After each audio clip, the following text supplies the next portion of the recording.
బహుశా నాకు తెలిసి భారతదేశంలో ఇప్పటి వరకు నమోదైన కేసుల్లో అతి చెత్త కేసు కేటీఆర్ గారి మీద పెట్టిన కేసు. అందులో ఎక్కడ కూడా ఒక పైసా అవినీతి ఆరోపణ లేదు. కానీ ఎంతో విచిత్రంగా ఏసీబీ దాంట్లోకి వచ్చి కేసు నమోదు చేసింది.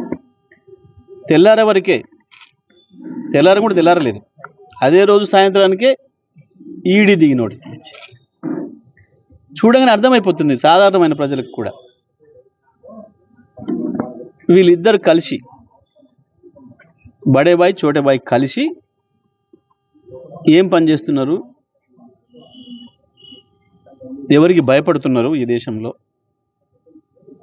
అనే విషయం స్పష్టంగా కనబడుతుంది. మోడీ